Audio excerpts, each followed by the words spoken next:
Good morning, friends. Just starting off with a few announcements this morning. I'd like to remind everybody that next week, we're not having quite the traditional service. Instead, we're having a social Sunday where we're going to be gathering downstairs in Adams Hall to give you an opportunity to try a craft. It's a crafting Sunday where we're going to have a variety of different artisans setting up different stations where you can learn things like watercolors or button making or stamping or something in here called zentangling. I don't know, but I've heard Diana knows about it. So try something new or something that you've done before with friends. So next weekend, everybody's welcome there.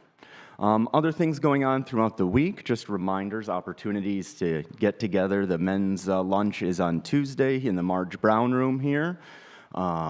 Next week, Sunday, is Save the World. Not Save the Word. It says Save the Word in here. It's not a Scrabble club. It's a social justice club. Are there any community chairs that have... Hello.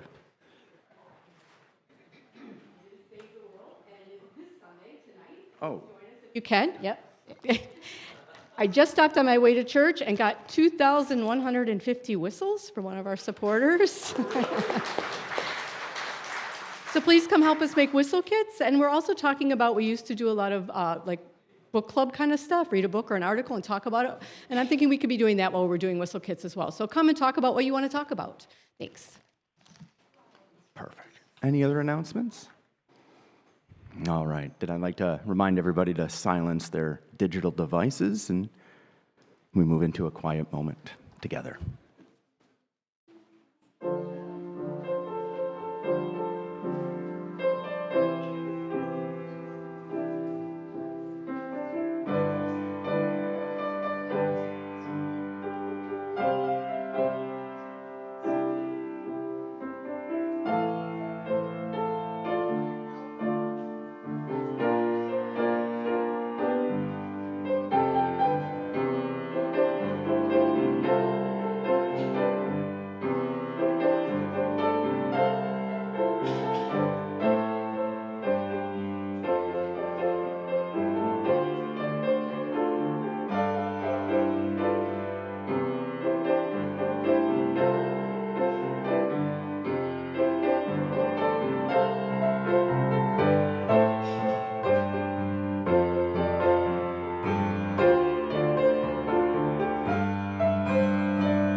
At the Universalist Unitarian Church of Farmington, every day in every way, we bid you welcome.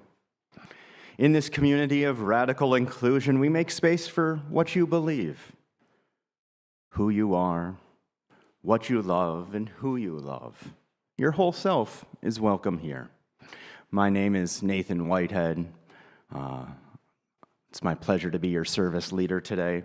And I'd like to thank you for spending your Sunday morning here with us, whether you're here in the pews or online. Thank you for joining us.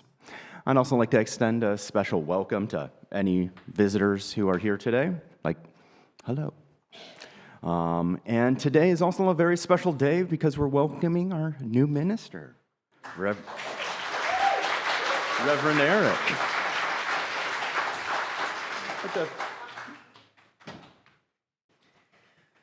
Good morning. I am so excited to be here this morning and to get to meet all of you. I feel like it was a little bit like online dating a little bit, where we were like sharing profiles and stuff, but I didn't get to meet the family. I only met a couple people from the search committee and stuff, but really to get a chance to be in person and to start this journey together is really exciting for me, and I'm looking forward to our shared ministry. Also, when I think about this particular group, like each one of us in this room, I don't know, where were you born, Henry? Like an hour from here. Okay. I was born 14 hours from here. And I think if we went around the room to say where our journeys were, where we were born and what career moves brought us to or from a different place, and then all of that, the chances of each one of us being in this room at the same time, statistically very unlikely. And yet there's something that draws each of us here this morning for this very moment. And I feel like that itself is something kind of special and sacred, because not only are you welcome here, but I feel like you really belong here, even if it's just for this moment. And so I hope you feel that sense of connection and belonging as we enter this time of worship together. And I continue with a chalice lighting from a colleague of mine, Kathleen McTeague, and I love these words.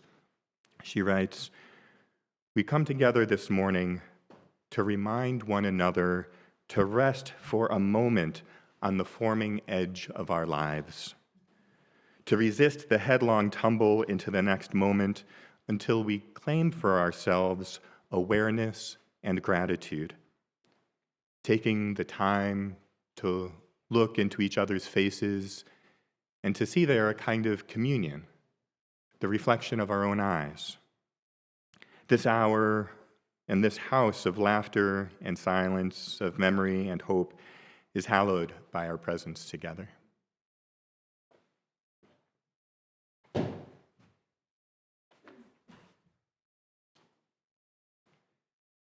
Please join me now in singing our opening hymn, number 346.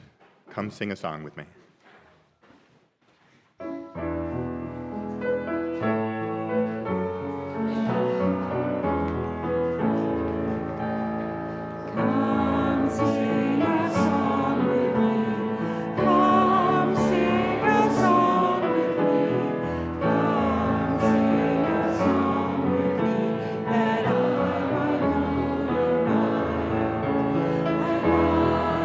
Bring you home.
through the sharing of joys and sorrows.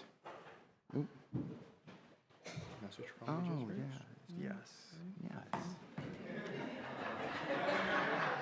Just kidding. We did that on purpose. I invite the youth to come forward for a story. Do you usually sit there? Or you usually like sitting up here? We could sit anywhere.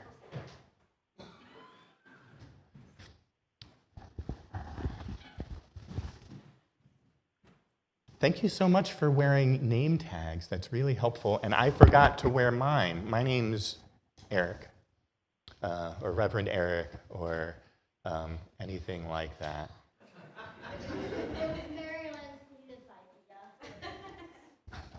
Say that once more. He's giving me credit. I've labeled the children. Oh! Well done.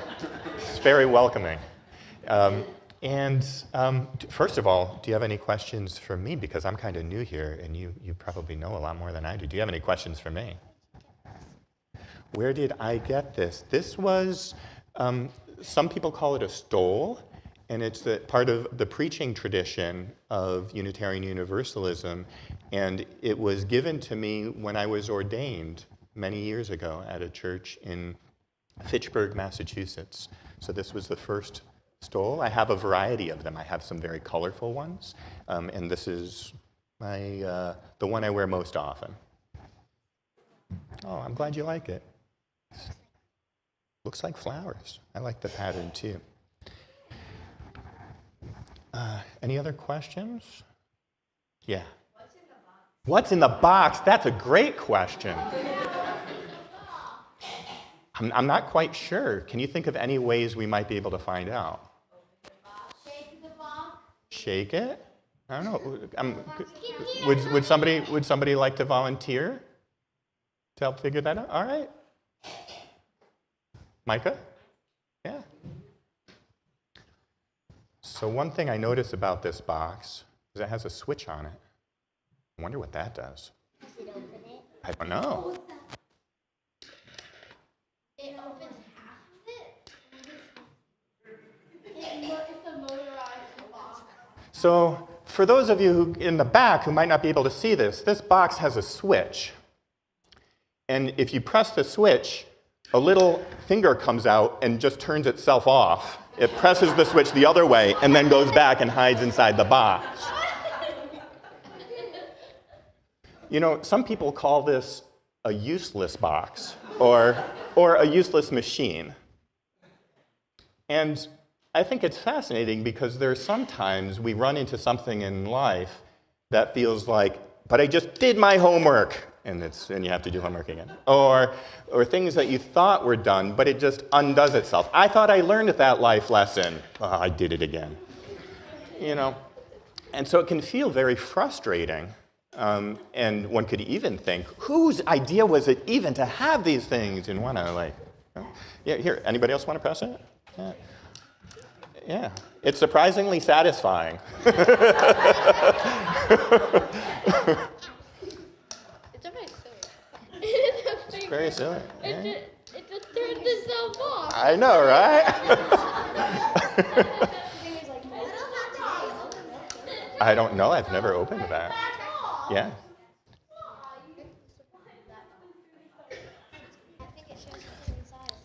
And so part of the lesson that I'm thinking of is if one wanted to construct a box that did different things, could one do that too? Wait, what happens when you flip the switch when it's open? I want to see. All right. What if it does? You know what? It just does the same thing. It just turns itself off. I have a problem. I'm so curious in how we're playing with this that we could do this for a very long time.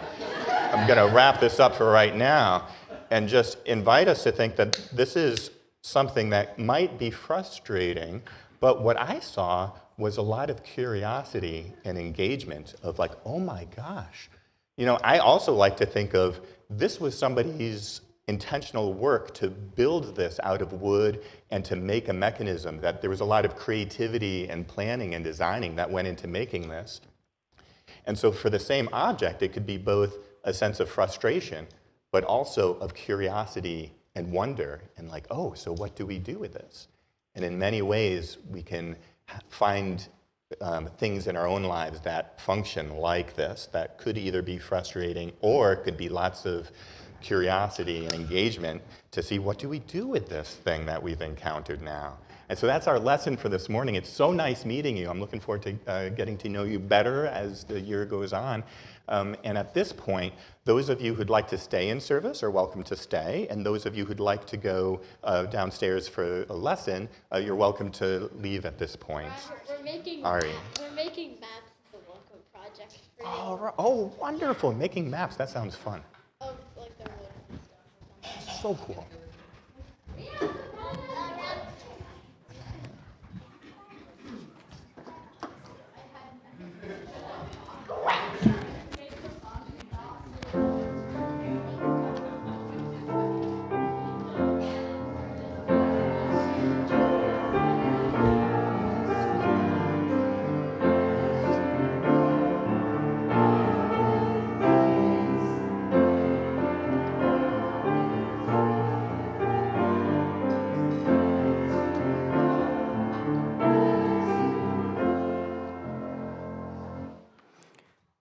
This seems like a better spot for joys and sorrows. Through the sharing of joys and sorrows, we make space every Sunday for authentic and vulnerable sharing, which helps to build this congregation into a beloved community. You are invited to share what's going on in your life, to name your feelings and the people in your heart in need of prayer, good energy, or best wishes for help. You are welcome to come, pick up a stone or stones from the table, infuse or charge it with the energy, and place it in the singing bowl for its energy to ripple out for everyone. Or you can come up and express yourself verbally in the microphone up front. Everyone is welcome to participate in any of these ways.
We light 3 candles for the intentions that rest in the silent sanctuary of our hearts.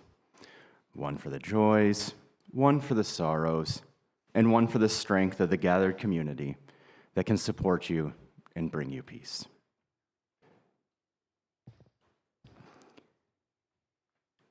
And you are now invited to participate in the blessing of giving as the ushers come amongst you to accept the gifts of the congregation. You may also give to UUCF online via the QR code on the back of the order of service. The offering will now be gratefully received.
Please join me in reciting the offertory blessing that can be found in your order of service. To the work of creating beloved community within and beyond these walls, we dedicate ourselves and our offerings.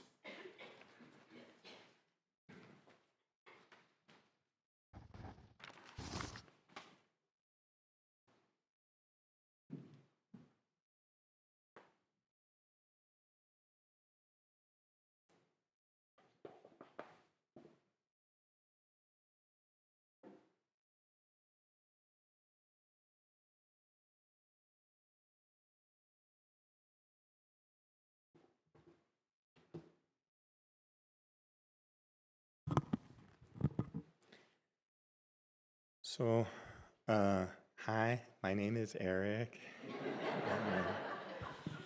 And I was mentioning to a friend that I was starting my first Sunday with the new congregation today, and they said, "Great, what are you going to preach about?"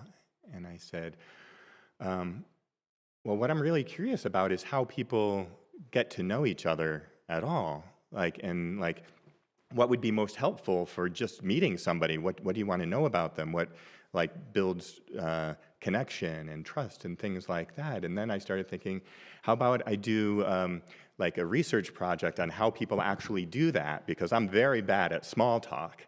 And then I found myself going very theoretical. I was going to stand up here and give a little lecture on epistemology or how in general one gets to know a person. Frameworks, categories.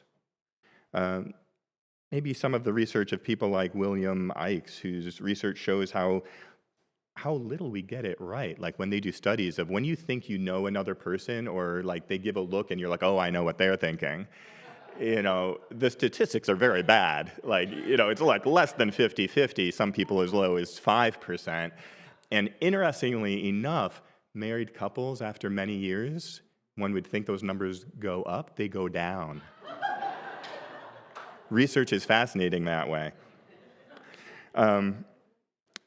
Yeah, but then I was reminded, like going theoretical on that, I was then starting to remember this classic Unitarian or Universalist Unitarian cartoon where it has people in line to get to heaven, and there's actually two choices. One is going to heaven, and the other is going to a committee meeting to discuss if heaven exists or not.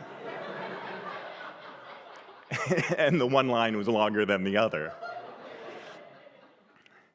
And so I wondered if that was true of me with this sermon, of like, instead of just saying who I am and sharing some of that might actually make more sense. And so I'll share a few stories.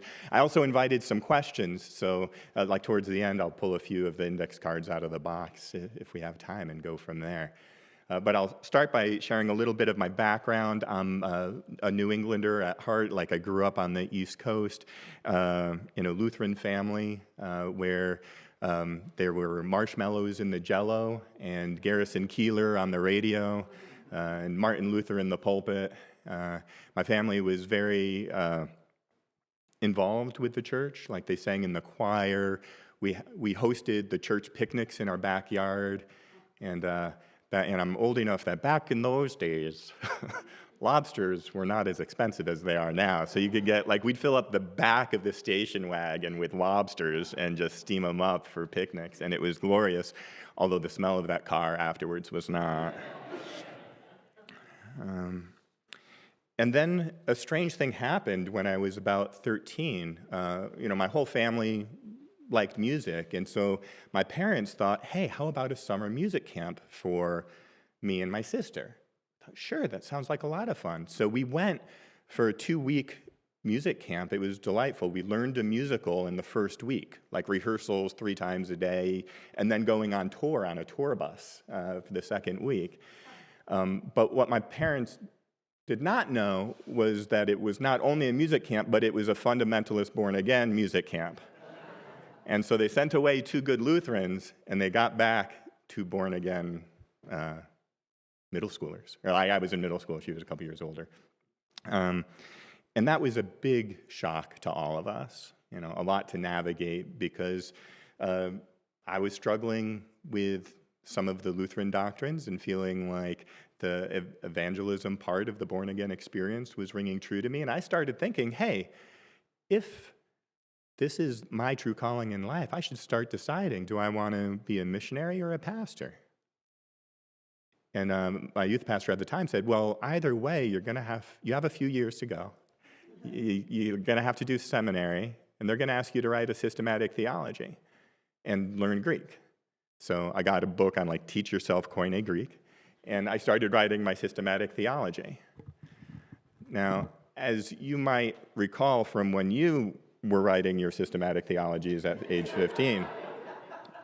Historically, traditionally, you start with Christology, which is how do you define Jesus' role in the Godhead? Like how do you explain the Trinity? Was God divine, both human and, you got to talk about that. But I thought, that's kind of like skipping ahead. Don't you want to start with the first chapter that would be like, prove the existence of God? That seems like a more foundational question to me. And so I added that chapter at the very beginning and then started reading Thomas Aquinas, St. Anselm, the classic arguments for the existence of God, and I found them very underwhelming. Like, have you ever read any of the, like if you're going to try to prove it and they write, because it's, it's really turtles all the way down. It's like, but at age 15, that rocked my world. Like, how can I give my life to something that I can't even prove is real? And that is one of maybe the many instances where I wasn't maybe the normal kid in school. It's just like I had issues that weren't everybody's issues. Like, not everybody was struggling with the same things I was struggling with. But that mattered to me.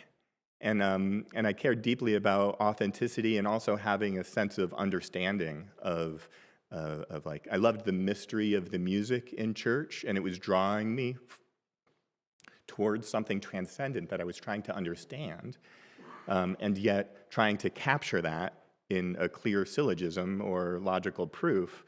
I thought they should both happen, and they didn't. And so I turned to philosophy as my religion substitute. I thought, well, if I can't prove God's real, I want to at least know what's really real. So I'll study philosophy because that will tell me what's really real and make things simple. So I went in, also so naive. I had no idea.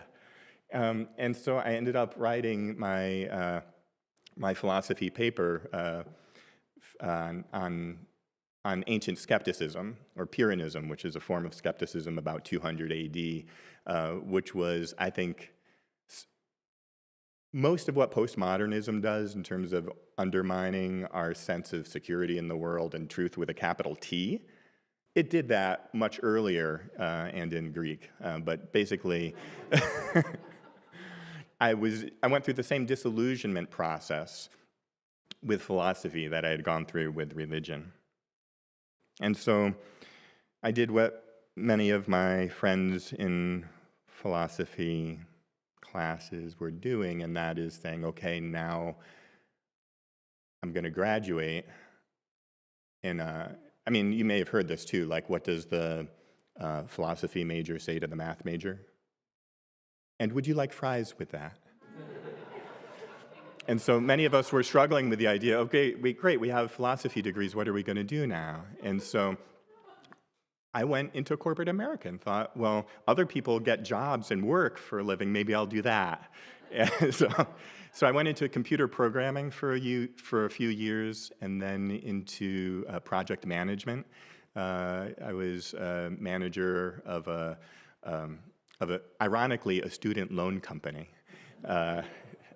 And then I had a staff of 50. I was trained in Six Sigma at the time. I had a budget of $1.5 million for my department, and just a lot of living into that role of corporate America. And got a few promotions quick on, and was enjoying that until I started thinking oh, so what do I want next in life? Is this truly fulfilling for me?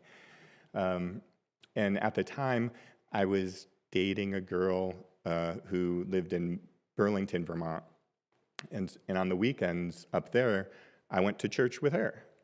And she went to a Unitarian church downtown where Gary Kowalski was preaching. And I don't know if anybody's ever heard him preach, but he's amazing. He's a poet and an artist himself, and he really brought that through the service. I remember thinking, I went to that service, and afterwards I was like, wow, that was just like church. Except I didn't have to cross my fingers behind my back during any of it. It's like everything that was shared, everything that was sung, all of the words, it was like, oh yeah, that makes sense to me. And then I started wondering, I wonder if that same sense of call to ministry that I had back when I was 15, I wonder if that's still alive, but just needed a home that was better aligned.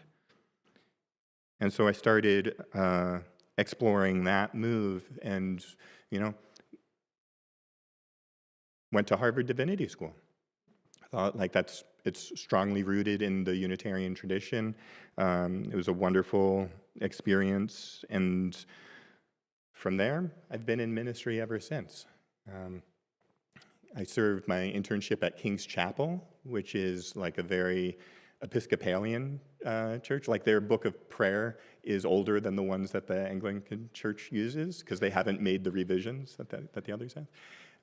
And then I went straight from that very Christian Unitarian context to moving to Germany, because there's a group of congregations in Germany that hadn't had a minister since 1948. And at the universities at the time, the only way to get a degree that's like an MDiv or to go to seminary, it's all confessional based. So you had to choose whether you wanted to take the Catholic exams or the Protestant exams. And if you're neither of those, you don't get to take the exams.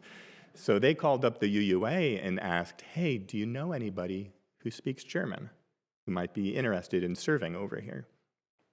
And I was just graduating at the time. And so I kind of had a little bit of whiplash because I was just graduating and then going from a very Christian church in downtown Boston to a very humanist collection of congregations in Germany. And so my first 2 years preaching there, too, was, are there any native German speakers in the room? All right. Like, I would describe myself as fluent with mistakes. Like, we'll understand each other fine, but they will know that I did not grow up there. And preaching in a foreign language, too, is quite an experience. After doing that for 2 years and then coming back to the States and preaching in my native tongue, so much easier, so much easier. I highly recommend it.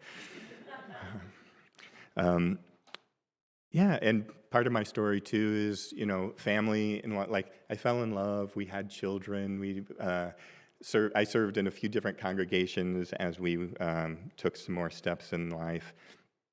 And then about 8 years ago, moved to Ann Arbor, Michigan. And since then, I've been focusing more on chaplaincy work and guest preaching and part-time roles. And then I was thinking, this is a great time to go back into full-time parish ministry. And that's how I ended up here. That's a little bit of like the career path, a little bit of personality shows through that, but there's a lot of things too that are part of who I am and alive that are on a totally different side of that. But I don't know like how much you want to know. Like, I like root beer floats and Birkenstocks.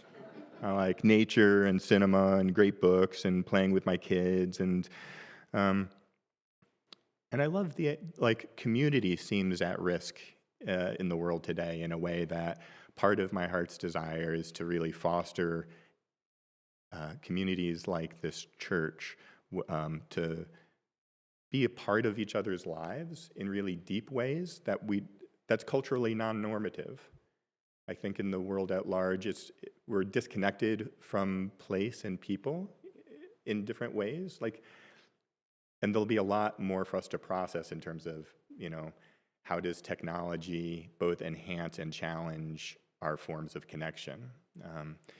And thinking too that there's still a significant role for church, and whether we call it church or not, what we're doing like this morning and sharing joys and sorrows in our lives of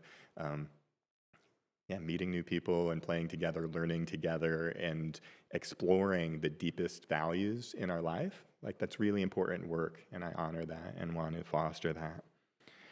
And at this point, we do have just a couple more minutes. I didn't get the box up here yet, but I'm going to pull a couple questions.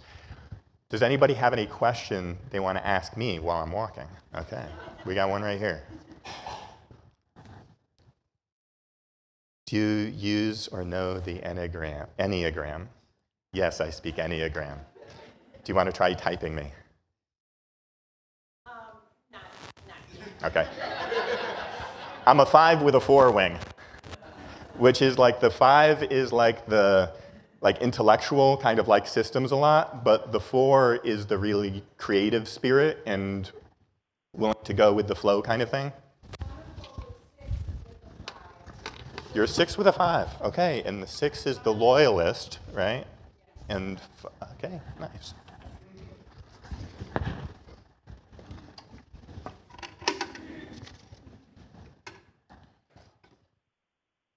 Should the Tigers have traded Scooball?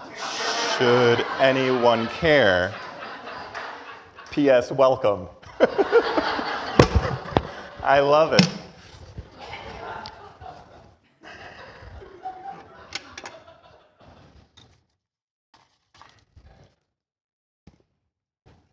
Well, I don't know. I was going to weigh in on my baseball rooting teams, but I feel like that's awful risky for a first Sunday. I'll say that I really loved it when Matt Patricia was with the Lions, because it felt like bringing a little bit of New England out to Detroit. And the only Patriots game I ever saw was when the Lions totally totally humiliated the Patriots here in Detroit. Like, I was so shocked, but anyway. Do you like snakes?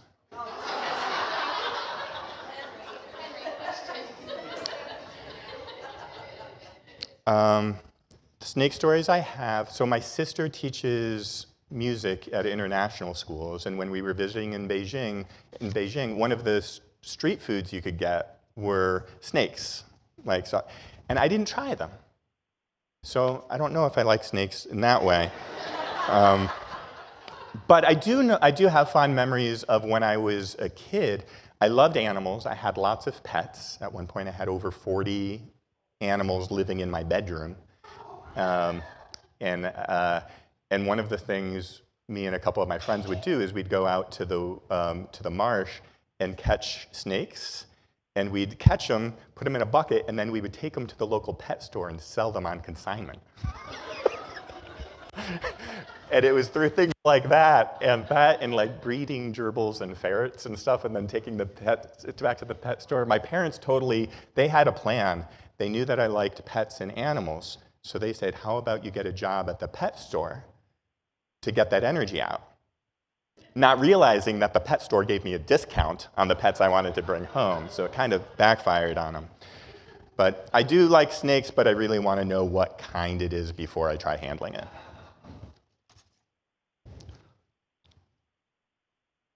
What faith tradition would you like to learn more about? At the moment, I would say Pure Land. Pure Land. What would yours be?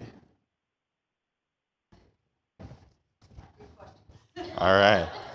Yeah. This one is sermon ideas, which I'm going to hold on for later.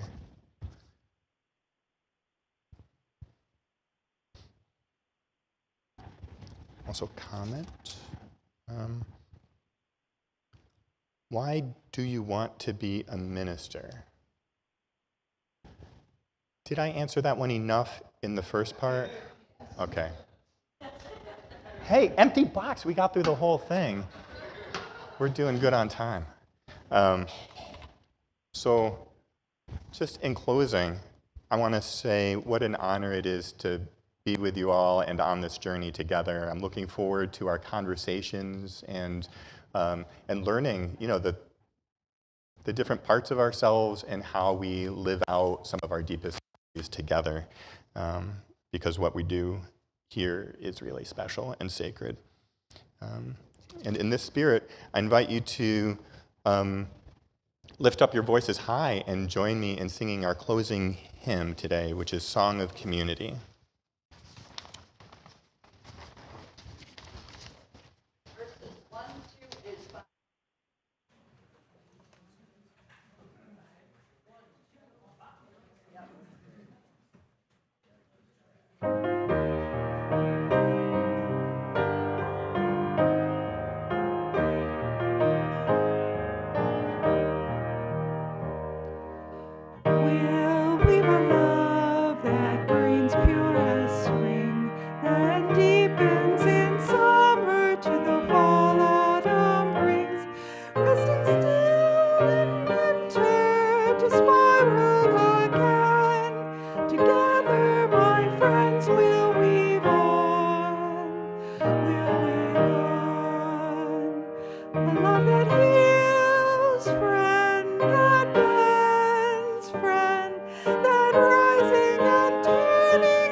We've a love.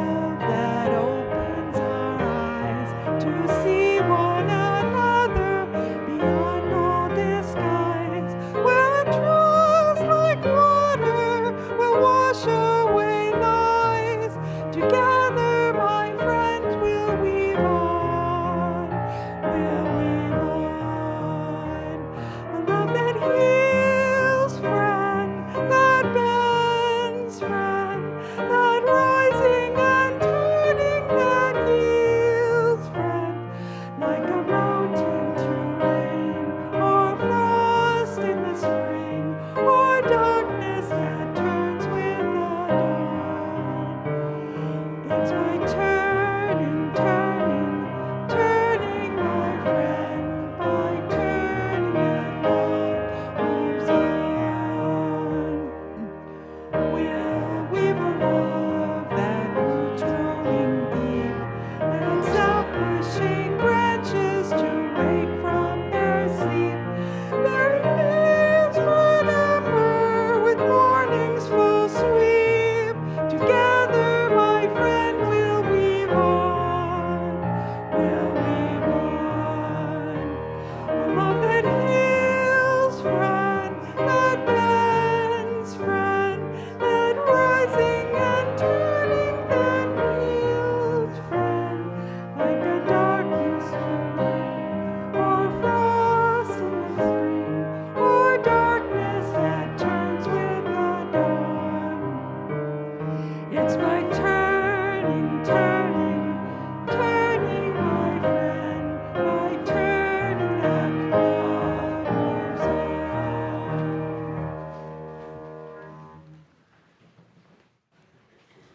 Go now and carry this with you. You will have encounters this week that feel frustrating, maybe even like a useless machine. Maybe your email inbox or other areas in life.